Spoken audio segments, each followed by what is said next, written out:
Salut, je suis Miguelito, raconte. Connais-tu l'histoire de l'ours et des deux compagnons? Tu vas voir qu'il ne faut jamais vendre quelque chose que tu ne possèdes pas encore. Et à la fin, je te dévoilerai la morale de cette histoire avec en plus une touche de culture générale pour enrichir tes connaissances. Alors, ouvre bien tes oreilles et embarque avec moi dans cette aventure que je te raconte maintenant.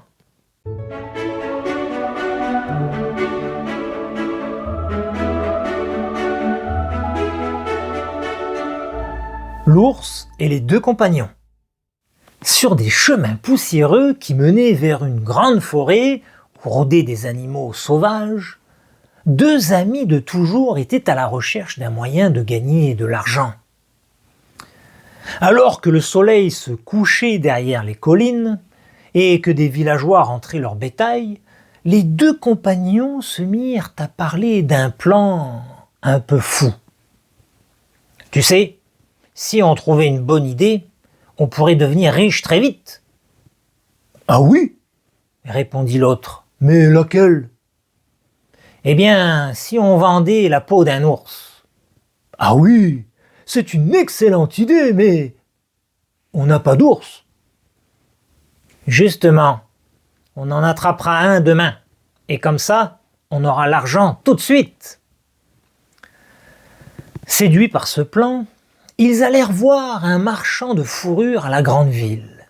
« Monsieur, dit le premier, nous avons une peau d'ours magnifique à vous vendre. »« Une peau d'ours ?» demanda le marchand. « Vous l'avez avec vous? Je peux la voir ?»« Non, elle est encore dans la forêt, » répondit l'autre en bombant le torse. « C'est la fourrure du roi des ours. Sa peau est si grande et si épaisse qu'on pourrait faire 2 manteaux au lieu d'un. »« 2 manteaux ?» répéta le marchand. « Alors oui, apportez-la moi, je la veux. » Le marchand, tout content, accepta l'affaire et leur donna un bon prix. Mais il fallait maintenant trouver l'ours. Heureux de leur entente avec le marchand de fourrure, les deux compagnons partirent aussitôt dans la forêt. Ils marchèrent longtemps, discutant de ce qu'ils feraient avec l'argent. « Moi, je m'achèterai un beau chapeau, » dit l'un. « Et moi, un cheval rapide comme le vent. »« Nous serons enfin respectés comme de vrais riches. » Mais soudain, au détour d'un chemin, un énorme ours apparut. Ses pas faisaient craquer les branches et ses yeux brillaient d'un éclat sauvage. « Oh non !» balbutia l'un des deux. « Le voilà !»« Et il est plus gros que je ne le pensais !» chuchota l'autre, les jambes tremblantes. À ce moment-là, leur courage s'envola d'un coup. Le premier grimpa à toute vitesse en haut d'un arbre, sans se soucier de son ami. Le second, lui, se jeta au sol, se coucha sur le ventre et retint son souffle. Il avait entendu dire qu'un ours ne s'attaque pas aux morts. L'ours s'approcha doucement. Il renifla l'homme étendu par terre. Il le toucha du museau, le retourna avec sa grosse patte et souffla fort dans son cou avant de dire quelque chose. Finalement, l'ours s'en alla tranquillement dans la forêt. Quand le danger fut passé, l'ami perché descendit de son arbre en riant. « Quelle chance! Tu n'as eu que la peur, mais pas une égratignure. Et dis-moi, que t'a donc soufflé l'ours à l'oreille?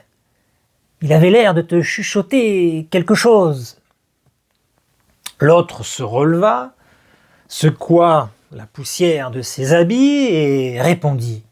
« Il m'a dit qu'il ne faut jamais vendre la peau de l'ours avant de l'avoir attrapé. » La morale de l'histoire. Mais que nous raconte vraiment cette histoire? Eh bien ici, c'est que deux amis se sont mis à rêver d'argent et de richesse avant même d'avoir attrapé l'ours.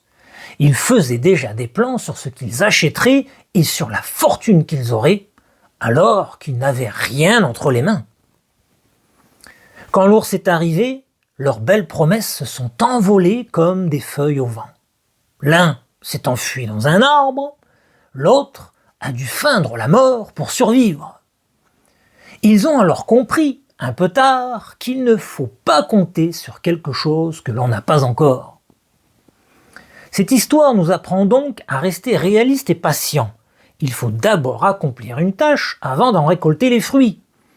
On ne peut pas se vanter d'avoir gagné une bataille si on n'a même pas encore commencé.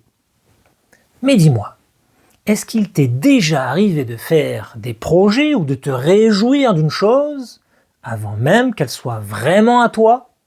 Réfléchis bien et n'hésite pas à me partager tes idées en commentaire. Savais-tu qu'autrefois, la peau et la fourrure d'ours étaient très recherchées ? Dans les pays froids, on utilisait leurs épaisses fourrures pour fabriquer des manteaux, des couvertures ou même des tapis. Les guerriers et les rois aimaient aussi montrer des peaux d'ours dans leurs châteaux, parce que cela représentait la force et le courage. Certains chefs guerriers allaient encore plus loin. Ils revêtaient une peau d'ours pour paraître redoutables et pour que l'esprit de l'animal puisse leur donner ainsi la puissance et la bravoure de la bête. Encore aujourd'hui, certains régiments militaires portent de grands bonnets en poil d'ours noir, comme la garde royale en Angleterre, que l'on voit devant le palais de Buckingham. Ces immenses chapeaux sont apparus au XVIIIe siècle, après une grande bataille où des soldats français impressionnaient leurs ennemis avec de hauts bonnets en fourrure. Les Anglais ont alors adopté cette mode pour que leurs propres soldats paraissent plus grands, plus imposants et plus effrayants. Aujourd'hui, c'est devenu un symbole traditionnel. Ces chapeaux pèsent très lourd, mais ils rappellent une vieille époque où l'apparence servait aussi à intimider l'adversaire. Voilà, j'espère que tu as aimé cette histoire, et si tu veux m'encourager à en publier plein d'autres, n'oublie pas de t'abonner à la chaîne pour ne rien rater des prochaines aventures. En attendant, un petit quiz sur cette histoire t'est réservé juste en dessous dans les commentaires pour tester ta mémoire. Alors dépêche-toi, mes histoires n'attendent que toi. Dans cette aventure-là, tu vas voir pourquoi on ne peut pas demander aux autres de faire ce que l'on ne fait pas.